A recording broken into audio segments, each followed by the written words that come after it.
Something that we often talk about is how it's so important for you to challenge yourself in your workouts in order to continue to make progress. But it can sometimes be a little confusing to know what that exactly means. What does it actually feel like to challenge yourself in your workouts? Now, this is an important question to consider, especially because if you don't challenge yourself enough in your workouts, you'll likely see a plateau in your progress.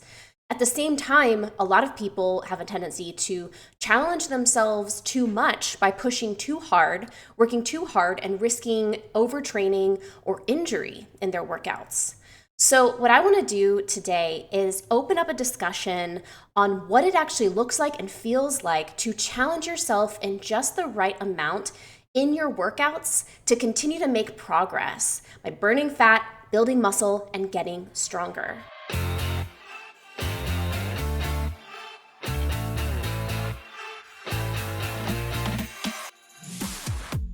Welcome to the Coaching Corner podcast. My name is Jade Harrison. I'm a personal trainer, and I've created this podcast to share with you tips and tricks to improve your fitness without shame and without burnout. In today's episode, I'm going to start a 3-part discussion on what it looks and feels like to challenge yourself in your workouts, depending on the style of training that you're doing. Now, this discussion is going to be broken up into 3 main parts, because there are 3 main differences in how it looks and how it feels to challenge yourself in 3 different areas of exercise.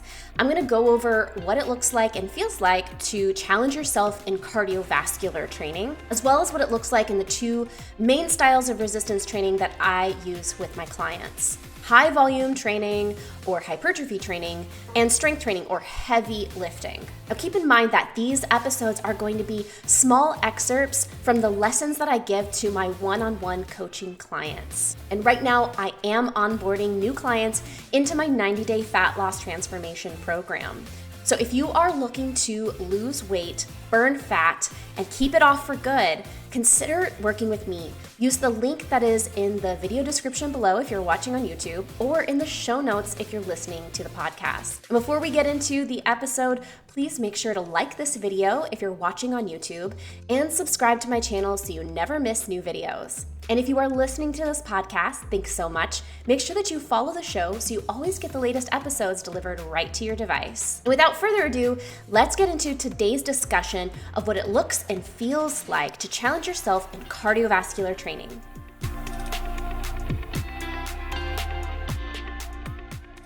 Let's get into what it looks and feels like to challenge yourself in cardiovascular training. Now, cardiovascular training is a style of training that's focused specifically on training your cardiovascular system. That is your heart and your lungs' ability to get oxygen to your muscles.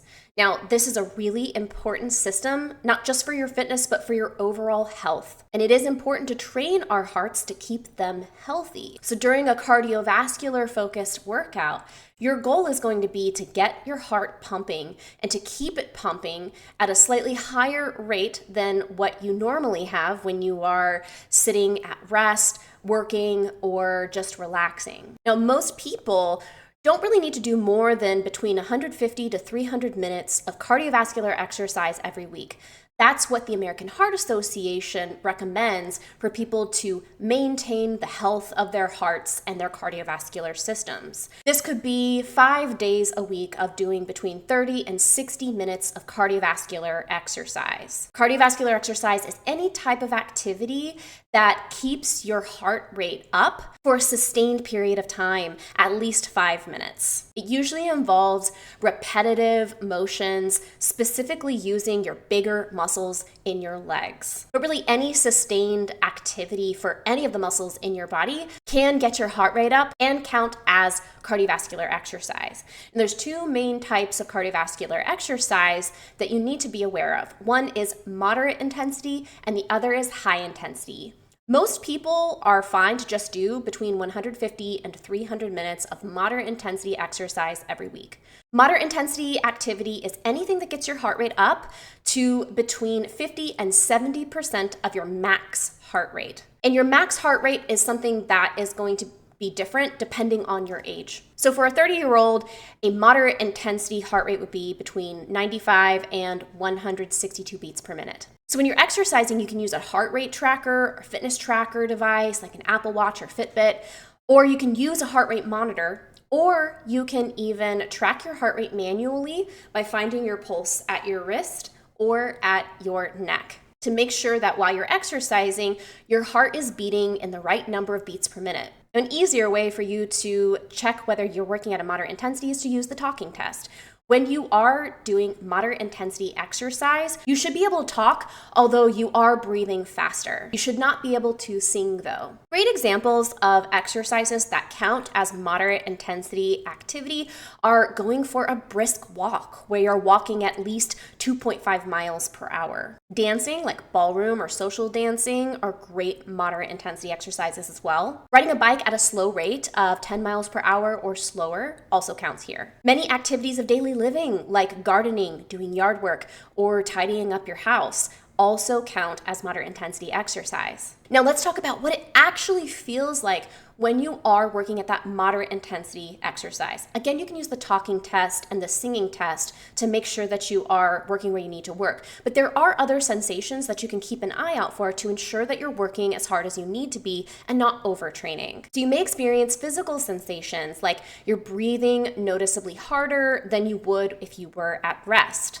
But you should still be able to maintain a full conversation with full sentences, although you may have to breathe more frequently than you would if you were resting. Your heart rate should be elevated but steady, where you're aware that your heart is beating faster, but you're not alarmed by it. You will likely also experience a very light sweating or a slight increase in your body temperature, especially after 5 to 10 minutes. Your muscles will likely feel engaged and warm, but not burning or straining. You should feel like you could sustain whatever activity it is that you're doing for 30 to 60 plus minutes. Mentally, you'll likely feel like what you're doing is challenging, but also manageable. The activity that you're doing might require some focus to maintain your pace, but your mind can still wander and you can still think about and talk about other things. You might also feel a sense of like, I'm working, but you don't feel like desperate for the work to end. I usually recommend most people just focus on doing moderate intensity cardio and keeping their exercise moderate for the most part, because it's not so stressful on your body as doing high intensity training. And you often can do other things while you're doing your moderate intensity activity. This is the type of activity that a lot of people can do while they're working. If they have a standing desk and a walking pad or a stationary bike that they can sit at while they work, you should be able to do other things while you're doing moderate intensity activity. And you usually won't have much difficulty in recovering after a moderate intensity cardio session. It's also really easy to incorporate moderate intensity cardiovascular training with other training programs as well. So if you do resistance training, you could do moderate intensity cardio before or after your training session without either being impacted too much. Now, if you're short on time, but you also are a more intermediate or advanced exerciser, you can try high intensity or vigorous exercise. The American Heart Association classifies this as any kind of exercise that gets your heart rate between 70 and 85% of your max heart rate. For a 30-year-old, that's between 133 and 161 beats per minute. During vigorous exercise or high-intensity cardio, you'll get warm and you'll begin to sweat and you'll be breathing a lot faster. If you try to talk for more than a sentence or two, you will get out of breath, so it's very hard for you to talk. High intensity or vigorous exercise is really efficient for burning calories and improving the fitness of your cardiovascular system, which is why for each minute of vigorous or high intensity exercise, or mixed high intensity and moderate intensity exercise, each 1 minute actually counts twice as 2 minutes towards your 150 to 300 minute weekly goal of exercise. So you can spend less time doing a higher intensity or a vigorous type of exercise, and it will count twice towards your weekly minute goal. So for example, if you did 15 minutes of high intensity interval training, that actually counts the same as 30 minutes of moderate intensity interval training. Now, high intensity or vigorous training is a lot of wear and tear on your body. So you don't really want to be doing this all the time. And you certainly want to be aware of how your body recovers after doing high intensity training. A lot of people experience difficulty recovering from high intensity training because it can often put a lot of strain on the joints and on the muscles. So I generally don't recommend doing high intensity cardio training more than 2 or 3 times a week. So if you're interested in trying high intensity training, I suggest introducing it gradually to your weekly exercise routine, starting with just once a week or twice a week at most, and then keeping the rest of your cardiovascular training at a moderate intensity. And then also really monitor how your body recovers after doing high intensity training. If you're experiencing joint pain or you get lots of minor aches and pains that are just kind of recurring and not going away, this may be an indicator that you're doing too much and you need to step back a little bit. So some good examples of high intensity or vigorous exercise are things like high intensity interval training, where you alternate between doing vigorous bouts of exercise for a period of time and then alternating that with either lighter intensity exercise or rest. A good example of that would be a Tabata, which is an 8 rounds of 20 seconds on and 10 seconds off of doing an exercise. There are lots of different ways that you can incorporate high intensity interval training, but in essence, you're alternating between bursts of intense activity and rest or lower intensity activity. A lot of circuit training is also high intensity cardio as well. Even if you're doing resistance training exercises like push-ups and squats, with circuit training, the goal is to keep your heart rate elevated. So you're going to be moving really quickly between these different exercises with the goal of keeping your heart rate up while challenging different muscles and movement patterns. Running and sprinting are also good examples of high intensity cardio. But so is vigorous aerobic dancing, playing a sport like tennis or soccer, riding a bike or cycling for 10 miles per hour or faster, jumping rope, or hiking uphill or while wearing a heavy backpack. You'll know that you're working at a high intensity if you're wearing a heart rate monitor or a fitness tracker, or if you're tracking manually and you check the number of beats per minute of your heart rate. Again, for high intensity or vigorous activity, that's 70 to 85% of your max heart rate, which for an average 30-year-old is going to be somewhere between 133 and 161 beats per minute. Now, what this actually feels like is physically, you'll notice that you're breathing heavily. You can still speak, but it's got to be in short phrases, and you can't talk for very long. You'll notice that your heart is pounding noticeably in your chest, but it shouldn't be at a pace where it's really alarming. You'll notice significant sweating, often pretty quickly, within minutes. And you may also notice that your muscles start burning, especially the muscles that are working. You might experience a strong desire to stop, especially towards the end of an interval. And you will feel like you can only sustain your pace for short bursts of time. A high intensity or vigorous exercise often requires a lot of mental grit and self-talk to push through and keep going. Or you may require your coach to tell you, don't give up, keep going, keep pushing. It's hard to think about anything except for the exercise that you're doing. And you might experience mental relief when your interval ends. It feels genuinely challenging in the moment. But your recovery comes relatively quickly during your rest periods and at the end of the workout. Now, a few red flags that you should watch out for when you're doing any type of cardiovascular exercise. These are red flags that you're working way too hard or that there is something wrong and you are at risk of injury or getting sick. One is if you feel any chest pain or pressure. And this is distinct from feeling your heart pumping in your chest, okay? You want to pay attention to that because that could be an indicator of something going wrong. You also should not feel any dizziness or lightheadedness or feeling faint. Any nausea or vomiting is also a red flag that you're pushing it too hard. Any pain in your jaw, your neck, or your arm, especially on the left side of your body, is a huge red flag and could be potential cardiac symptoms. So pay attention to those as well. Any severe shortness of breath that doesn't improve even after you slow down is also another red flag. Any irregular heartbeat or heart palpitations is also a sign of something being wrong. So if you notice any skipping beats or fluttering, that's a red flag. Or any sharp joint or muscle pain is also a sign that you should slow down or stop. Now, dull fatigue and burning in the muscles is totally normal.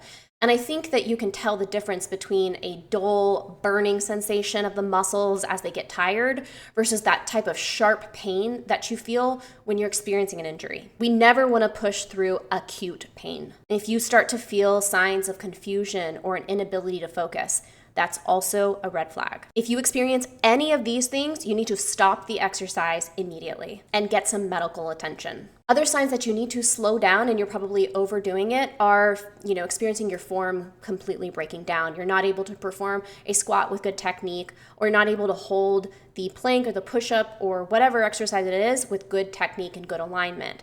This is a sign that you're overdoing it and you need to slow down or stop. If you're having difficulty recovering during your rest periods between your high intensity intervals, this means that you're likely pushing it too hard and you need to slow down. And if you're also experiencing extreme fatigue that lasts for hours after the workouts, that's also a sign that you're overdoing it and you need to step back. If you are feeling worse and not energized, especially after weeks of a new block of training, this is a sign that the intensity is way too high and you need to back off. So the key thing to take away here when it comes to training effectively in your cardiovascular workouts is that discomfort is a part of challenging yourself. So there are certain uncomfortable feelings that you're going to feel that are necessary as part of challenging yourself and improving your cardiovascular fitness. But you don't need to push yourself to the point of extreme discomfort, pain, or risk of injury or illness to make progress. Pain and warning signs like feeling nauseous or dizzy or confused or having an inability to focus, these are all red flags that you're pushing it way too hard. Remember, you don't need to push it that hard in order to make progress. And keep in mind that the risk of overtraining far outweighs any potential benefits that you might get from pushing yourself too much.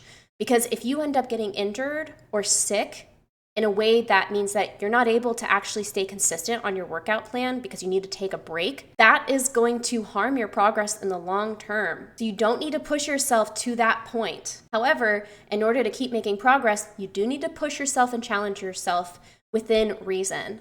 So these are some of the things that you can listen to your body on while you're doing your cardiovascular training to make sure that you're working at just the right level and getting just the right amount of challenge to keep making progress, to keep burning calories and improving your overall fitness level.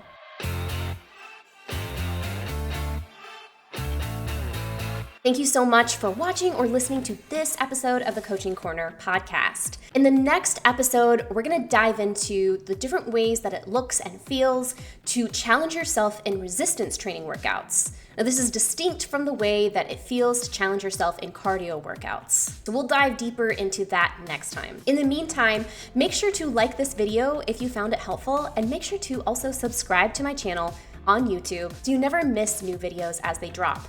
If you're listening to this podcast, thank you so much. Make sure that you've also followed the show so you always get the latest episodes delivered right to your device. I'll see you in the next episode where we will talk about what it looks and feels like to challenge yourself in resistance training. In the meantime, make sure that you take care of yourself.